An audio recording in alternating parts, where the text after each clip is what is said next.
Three Demons, Book 1, Chapter 10, To Prove Ourselves. Ria and Asuka are standing face to face against Mochi. Mochi is there laughing at the two. "Oh, Ria, was all this necessary? I mean, we both know no one in your company can defeat me as it is anyway.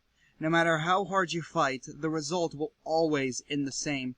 You becoming my wife," Mochi tells Ria with a mocking grin on his face. Ria tisks at Mochi.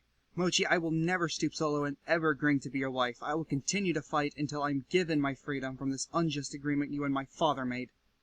Mochi smirks in response to Ria. Mochi's hands begin to show dragon-like scales as his fingernails turn into claws. Mochi lunges at Asuka unexpectedly, causing Ria to push Asuka out of the way as Mochi claws at Ria's face, causing blood to pour out of the 4 scratch marks on her face. "You see, Ria, this is why you will never defeat me. It's because you care too much for these slaves you call your family, as I've just proved. Instead of letting them take the blow for you, as is their job, you instead throw yourself in front of them as if they mean anything," Mochi firmly tells Ria in a reprimanding tone. Suddenly Mochi's vision starts to go out as his eyes start to burn and sting as well as turn red. Ria smirks as she stands up and runs towards Asuka, asking her if she is okay. Asuka tells Ria that she is fine and begins to heal the scratches on her face. Before she is able to make any dent in the healing process, however, Mochi is seen standing above them both as he grabs Ria by her hair, even lifting her off her feet as he throws a hard right hook into the side of Ria's face, causing her to fall back to the ground. Mochi's eyes have teared up due to the stinging and burning, but he is still able to understand his surroundings, even if it is to a lesser extent than before. "That sand of yours really is annoying," Mochi says continuously kicking Ria in the abdomen. Asuka pleads with Mochi to stop beating down on Ria. This catches Mochi's attention as he turns his head towards Asuka. "It seems like you need to know your place, worm," Mochi tells Asuka as he kicks her in the face with enough force to cause her body to skip across the battlefield a short distance. Suddenly, Ria hops back up and quickly places her hand on Mochi's back, causing him to become paralyzed. "Damn it, I can't move," Mochi exclaimed, stopping between every other syllable as the oxygen leaves his body. "You said it yourself, Mochi. My sand is annoying," Ria says, breathing very heavily. Before Mochi drops to the ground, something wraps itself around Ria's ankle, tripping her up and slamming her onto the ground, causing her hand to slip off Mochi's back. Ria looks up from the ground and sees a dragon tail coming out of Mochi's lower back. Mochi turns with anger being visible in his eyes as they begin to take a dragon-like look. "You should have done more research. Every Hydra dragon knows I have the ability to turn into a dragon, even shifting my body slowly to match any battlefield condition. I'm unstoppable." Mochi screams at Ria. Suddenly Mochi and Ria turn their heads towards a direction where footsteps are heard. They notice that Randy is walking towards the fight with his sword in hand. Mochi begins laughing at the sight of Randy. "This is seriously the only other person you have left, Ria. A worthless excuse of a white mage and a swordsman who got beaten one blow by one of my weaker slaves. Fine, I'll entertain myself for a little while you lay there on the ground." Mochi begins walking towards Randy as the two are about to clash with one another. Mochi launches himself towards Randy quickly. He stabs his claws into Randy's torso and sends him flying backwards. Alter switch to Joseph. Joseph kips back up to his feet, smirking at Mochi. "Hey, bitch, I heard what you said over there, and I can promise this one thing. This is going to be fun. For me, anyway," Joseph tells Mochi mockingly as he runs towards him. Joseph throws a right hook towards Mochi, however Mochi's superior fighting ability compared to Joseph's lets him easily dodge and counter all of Joseph's attacks. Joseph begins to become frustrated with not being able to hit Mochi. "You'll never be able to hit your target if you just swing wildly, boy," Mochi tells Joseph before landing an elbow onto his head. Joseph falls to the ground following the blow to the back of his head. Joseph begins grabbing the back of his head in pain. Mochi begins stomping on Joseph onto his head and back. "I've been wanting to do this ever since you spoke out against me. What right does a low-tiered slave have that makes you think you can speak out of turn?" Joseph then smirks, grabs Mochi's foot, pulls himself up, looks at Mochi in the face. His smile becomes larger. "Pocket sand, go!" Joseph yells for throwing dirt from the battlefield into Mochi's eyes. "Damn it, not again with the fucking dirt!" Mochi yells out in pain as he steps backwards. Joseph, having to stop himself from laughing, immediately runs up to Mochi and begins to throw hands, landing multiple shots to Mochi, causing blood to fly out from each blow. An uppercut sends Mochi flying into the sky.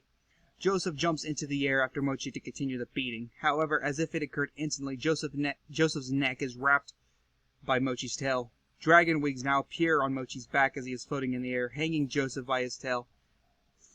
"Fuck you, you damned scaly!" Joseph insults Mochi, having to stop to breathe every word due to the oxygen leaving his body quickly. Mochi is starting to become more and more visibly angry with the fight, insulted that a low-tier demon was able to lay a finger, let alone multiple blows on him. "Joseph!" Asuka screams out as she sees Joseph fading into unconsciousness. Mochi turns towards Asuka's directions. "You want this pest? Then you can have him!" Mochi screams, throwing Joseph into Asuka. A loud thud could be heard from the impact. "Mochi, that's enough! This is my fight with you!" Rhea tells him, beginning to get back on her feet. "This is what happens when you allow your slaves to have free will. They act out on their own, no matter the situation, just like that boy over there. He is going to get himself killed, and it's all because you were too soft. I mean, let's be honest, Rhea dearest. You should be just like me. My slaves are weapons for the purposes of dominance." Alter switched to Jake. "I'm sorry, I didn't quite catch that. You want to run it by me again, worm?" Jake asks Mochi in a mocking way, knowing what buttons to push. Mochi instantly nosedives into Jake and Asuka, looking to kill them both with one blow. Mochi lands on the desired target, causing a small crater and a thick layer of dust to surround the area. "Randy! Asuka!" Rhea yells out, thinking they were hit by the attack. "Do me a favor and make sure Asuka doesn't get hurt," Jake tells Rhea as he and Asuka both appear right behind her. Rhea is startled as she looks behind her and sees them both standing there without a single scratch for the attack. "Randy?" Jake then summons his scythe and he stares down at Mochi.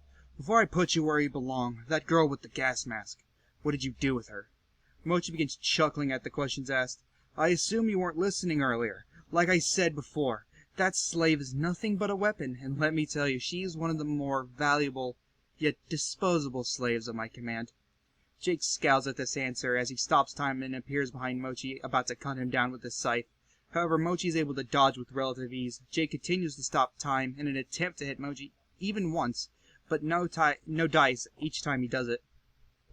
Eventually, Mochi catches Jake and throws him onto the ground, pinning his head down. "I've heard about your time stop ability, but as it looks to me, you don't know how to use it properly. I mean, think about it. What even is the point in being able to stop time if the person you're trying to kill can see how predictable you are? And I bet that eats you up on the inside, doesn't it?" Mochi tells Jake as he continually bashes his head into the dirt. Blood begins to appear on Jake as a small puddle of blood forms on the ground. Jake smirks, catches Mochi off guard, and as Jake disappears, Mochi instinctively turns around thinking that's where he'll show up, but instead Jake is standing in the exact place where he was being pinned down. "Sorry, I figured I'd hold back a little. But if you're insisting," Jake tells him as he swings the scythe down Mochi's back, slicing his back down the middle with a splash of blood following. "Why, you little brat!" Mochi screams as he turns around to punch Jake in the face. However, Jake continues his time stoppage, moving around and slashing Mochi in multiple different directions. Jake then looks to end the fight as he aims for Mochi's head. However, Mochi stops the blade with his arm, the scales on his arm becoming a lot denser and thicker. Mochi grabs Jake's scythe and smirks. "Looks like your luck is all used up, buddy." Mochi then turns to Jake, fire developing in his left hand as he claws at Jake's face, sending him flying with a blood trail visible in the air. "Rhea, please, we have to do something," Asuka pleads with Rhea, but freezes when she sees her, shaking in fear. Asuka knows that Rhea feels hopeless and useless, as she won't be able to do anything to save Randy. Alter switch to Randy. Randy still stands himself up, most of his face covered in blood and burn marks. Randy stares down Mochi, showing that he has no thought of giving up. Mochi becomes infuriated. "Why won't you stand down? Are you seriously trying to get yourself killed? Look at your master. She is frozen in fear. She's practically given up on this fight. So why don't you?" Mochi screams at Randy, demanding an answer. Randy takes a deep breath before letting it aside. "I don't let others make decisions for me. I don't need to hide behind people and use them as weapons. I do things on my own," Randy sternly tells Mochi. Mochi garners a frustrated smirk. "You don't let others make decisions for you, huh? Interesting. Let's see how that works for you then," Mochi tells Randy, launching himself towards him. Mochi swings at Randy's torso, but barely misses as Randy is able to dodge out of the way. Randy swings his blade at Mochi, the blade colliding with the defensive scales on Mochi's arm. Mochi suddenly shoots out fire out of his mouth, causing Randy to cover his face and body with his arms in an X motion. Randy falls to the ground as Mochi runs up behind him, grabbing him by the side of the head and begins dragging him across the ground as he flies to get more speed. Mochi then throws Randy into the air, smacking him with his tail, sending Randy flying. Mochi then goes where Randy is flying towards and punches him towards a different direction. Mochi then continues to bounce Randy all across the air as if it was a game of ping pong, blood splattering with every strike. The onslaught ends when Mochi slams his knees into Randy's abdomen as they crash back down onto the ground. Randy's ribs cracking and snapping, being very visible. And Randy's face and chest are covered in a crimson mask as he has very hard time breathing, due to the broken ribs potentially stabbing into his lungs. Mochi grabs Randy by the collar of his shirt, lifting his limp body off the ground. "What did I tell you? This fight is pointless!" Mochi screams at Randy. Mochi then turns his head towards Rhea, who's turning away from the fight. "Rhea, look at your slave. Your failure as a master is what is going to lead to his death. This boy is useless! Useless! Useless!" Mochi continues to scream as he punches Randy continuously in the gut. "This boy will never be able to protect anyone, especially if he can't learn when to be obedient!" Mochi says he tosses Randy away like a rag doll. Useless. Useless. Will never be able to protect anyone. Mochi begins walking towards Rhea and Asuka to finish the fight once and for all, an evil smirk visible on his face. Asuka stands in front of Rhea, hoping to buy time for her and Randy as she knows she has no offensive skills. Mochi begins laughing at Asuka's attempt to fight back. However, he stops in his tracks, a bead of sweat dripping down his face as a feeling of eeriness fills the battlefield. Mochi's heart rate continues to accelerate. This eeriness also felt by Asuka and Randy. "Randy?" Asuka asks if she had a hunch where the eeriness is coming from. End of chapter 10.